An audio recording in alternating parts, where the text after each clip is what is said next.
네, 안녕하세요. 저는 법무법인 태평양에서 공정거래 업무를 담당하고 있는 윤성원 변호사입니다. 이렇게 만나 뵙게 돼서 반갑습니다.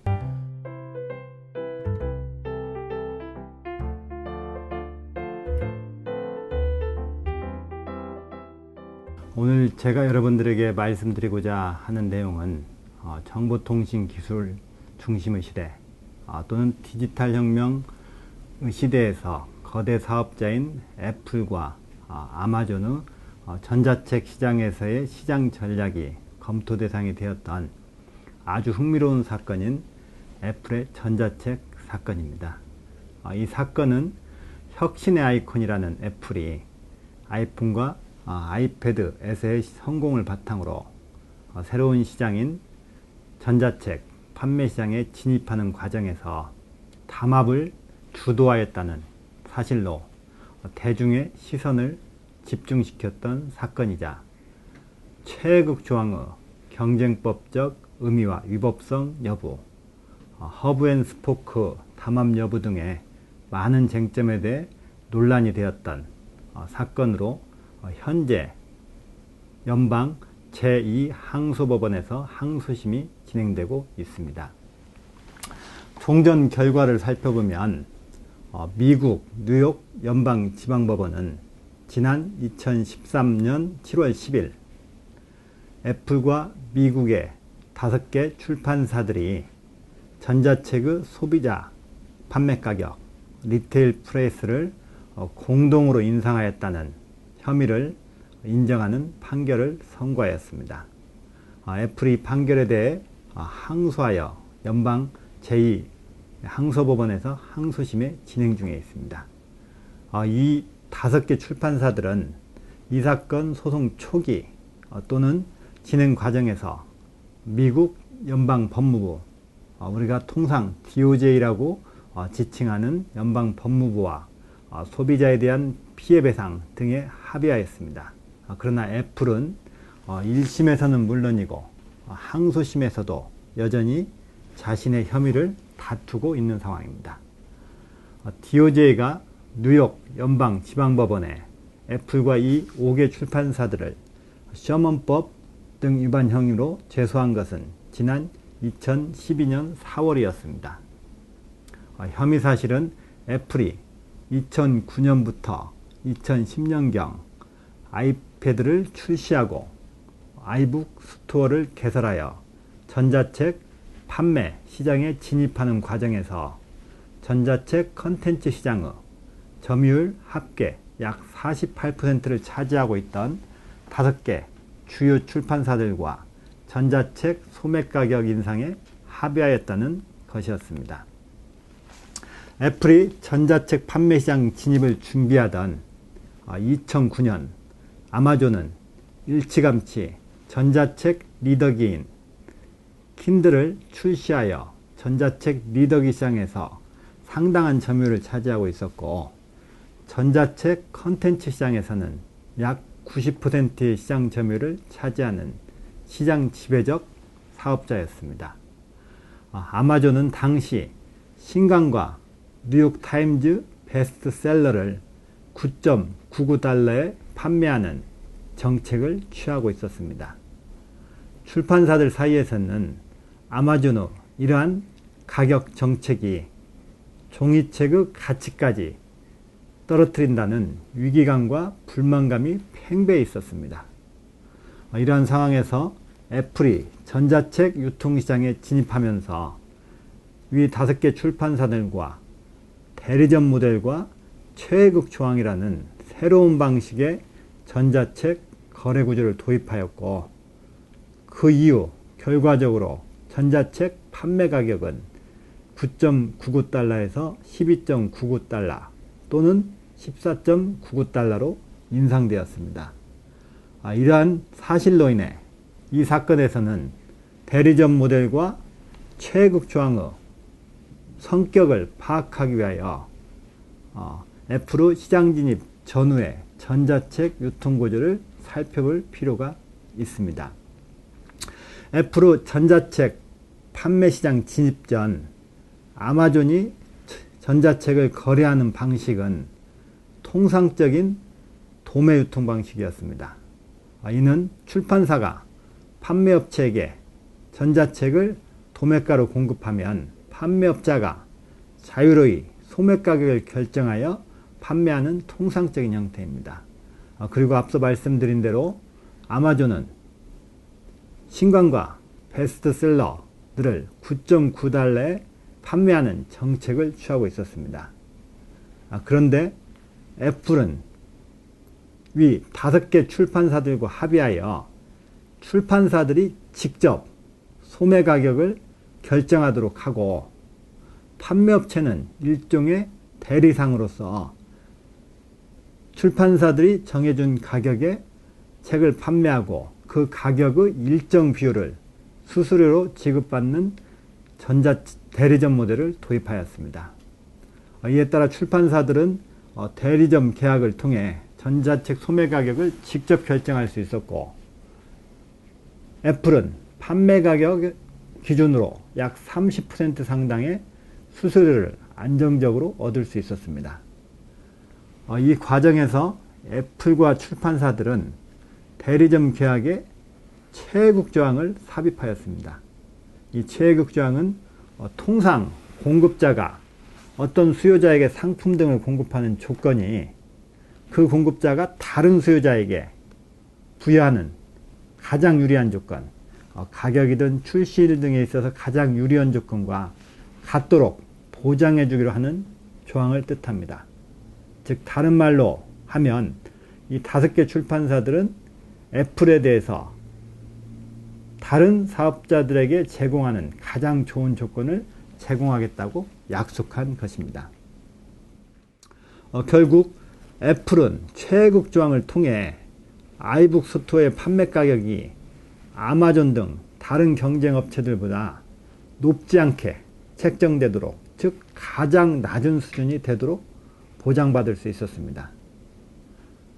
출판사들로서는 애플에게 최저 판매 가격을 보장해주는 한편 30%의 수수료까지 지급해야 했으므로 다른 유통 채널에도 대리점 모델을 도입하여 소매 가격을 통제하고 인상할 필요가 있었습니다. 실제로도 아마존 등을 압박하여 대리점 계약을 체결하고 소매 가격을 인상하게 되었습니다.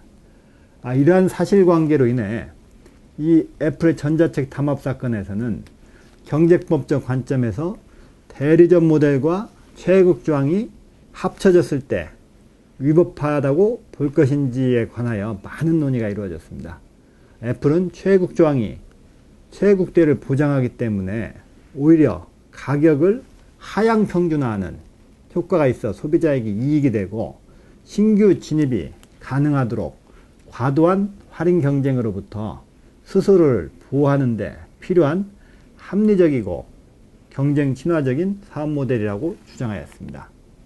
즉 애플은 대리점 모델과 최애국 조항은 일부 인기 제품에 관하여 매우 낮은 가격을 책정함으로써 독점을 유지 강화하는 아마존에 대항하여 새로운 시장에 진입하기 위한 수단에 불과하다고 주장하였던 것입니다.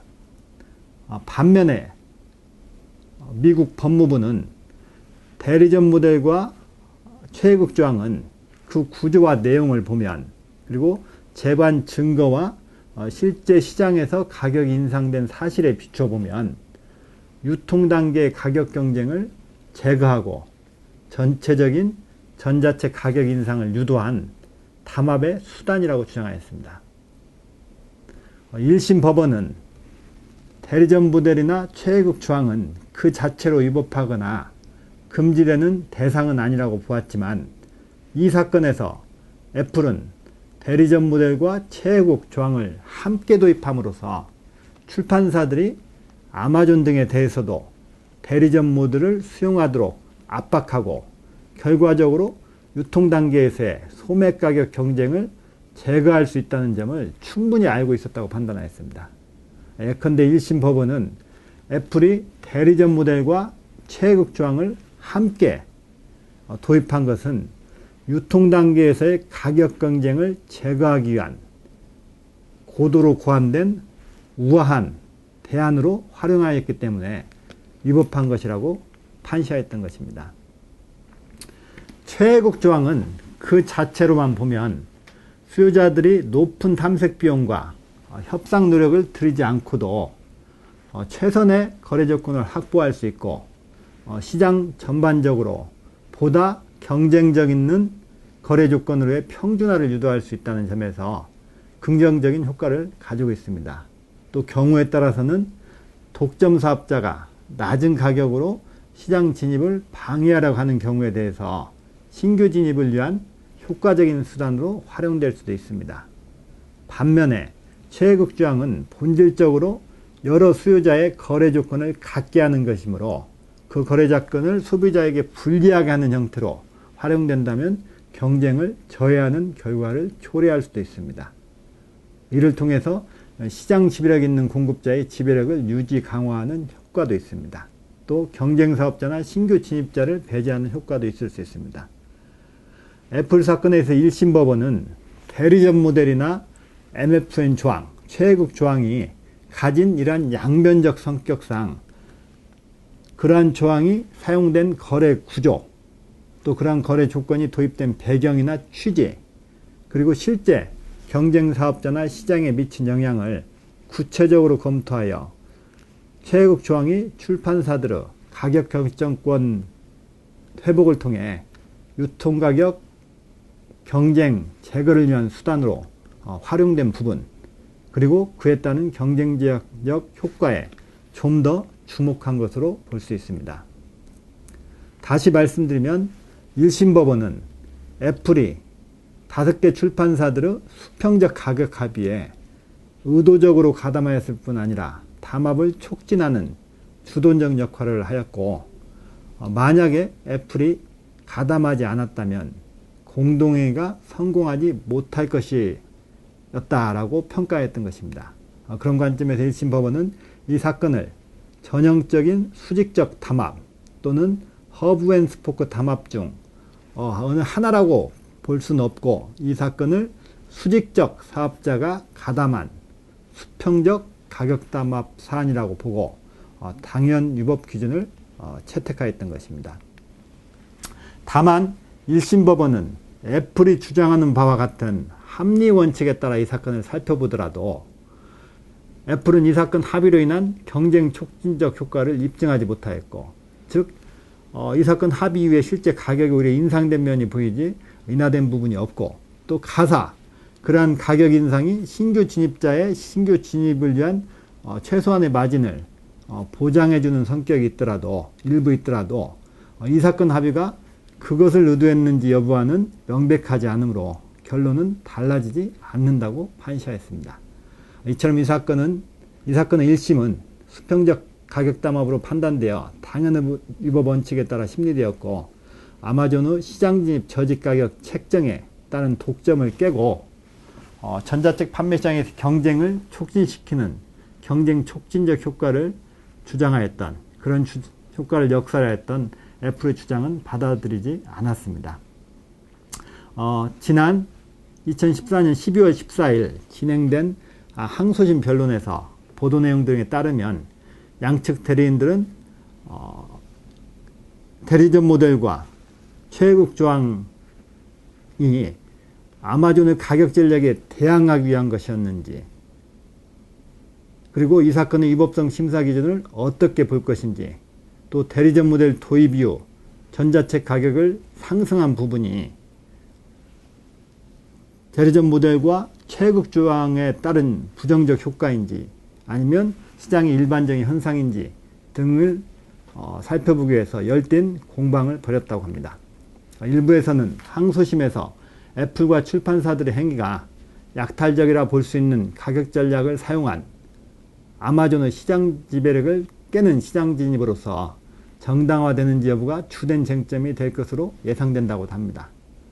이런 입장에서는 1심에서와는 달리 이 사건 합의가 독점 사업자의 부당한 가격 전략에 대응하기 위한 것이었다는 점이 중요하게 심리 부각될 수 있다는 것입니다. 그러나 이와 달리 전통적인 당협 위법 원칙을 기초로 대리점 모델과 최혜국 조항의 결합에 따른 경쟁 제한적 효과를 검토한 그런 상세한 원심 판결의 논리를 번복하기는 쉽지 않을 것이라는 전망도 여전합니다. 이 사건은 기본적으로 가격 합의의 구조가 수평적, 수직적 성격을 모두 가지고 있고, 또 미국 전자책 판매 시장에서의 아마존의 전략이 일부 제품을 원가 이하에 판매하는 전략이고, 이러한 전략이 아마존이 시장을 지배할 수 있었던 이유 중 하나라는 그런 주장이 또 제기되었고, 애플이 시장에 진입하면서 대리점 모델과 최혜국 조항을 도입하여 전자책 유통구조를 바꾸고, 결과적으로 아마존의 독점력은 약해졌다라는 그런 특성을 가지고 있습니다. 반면에 전자책의 판매 가격은 상승하였다는 점에서 굉장히 경쟁법적으로 흥미로운 사실관계와 쟁점들이 많은 사안입니다. 우리 공정거래법적으로 살펴보건대 제조와 유통의 수직적 거래 구조에서 하루 시장의 특정 사업자를 매개로 하는 담합이 형성되었을 경우에 어떠한 위법행위로 구성될 것인지, 또 최혜국 조항의 양면성과 경쟁법적 평가의 기준, 분석들은 무엇인지, 또 시장 지배적 사업자의 시장 지배력에 대응하기 위한 담합은 정당화될 수 있는지 등에 관한 많은 논의가 기대되는 사건입니다. 오늘 제가 애플의 전자책 담합 사건을 여러분들에게 소개하면서 한 가지 더 말씀드리고자 하는 내용은, 정보통신 기술 중심의 시대 또는 디지털 혁명의 시대에서 시장 지배적 지위남용에 대한 규제에 관한 시사점들입니다. ICT 시대 또는 디지털 혁명 시대의 주요한 특징 중 하나가 산업 생태계가 플랫폼을 중심으로 구성 발전하고 있기 때문에 산업 생태계의 핵심인 플랫폼이 되는 것이 아주 중요하게 되었다는 점입니다. 그리고 ICT 분야의 거대 사업자가 기존 시장의 경계를 넘나들면서 다른 사업자, 기존 사업자의 영역을 완전히 잠식하는 현상이 빈번하게 발생하고 있다는 점입니다. 혹자는 이를 산업간 융합이라고 표현하기도 하는데, 예컨대 잘 아시는 MP3, 내비게이터, 카메라 시장과 같은 시장에서의 기존 강자들이 모바일 플랫폼 사업자의 다면 시장 일부로 흡수되어 경쟁력을 상실하는 것에서 이러한 현상을 극명하게 볼 수 있습니다. 또 애플의 애플 스토어나 구글의 플레이 스토어에서 단순히 모바일 애플리케이션 뿐만이 아니라 음악, 동영상, 책 등의 구매가 증가하고 있는 점, 또 아마존이나 알리바바를 통한 해외 직접 구매가 증가하고 있고, 알리페이, 애플페이, 구글페이의 등장으로 일반 금융기관의 금융거래를 대폭 대체할 가능성이 현실화되고 있고, 우리나라에 있어서도 핀텍과 인터넷 은행 설립 허용이 본격적으로 논의되고 있는 점에서도 이러한 융합이 매우 중요해지고 있음을 알 수 있습니다. 결국 ICT 시대 또는 디지털 혁명 시대의 또 다른 특징은, 과거의 한국가 단위의 시장 정도에서 시장 지배력을 발휘하던 거대 사업자가 이제는 국경을 넘어 전 세계적으로 시장 지배력을 발휘할 수 있게 되었다는 것입니다.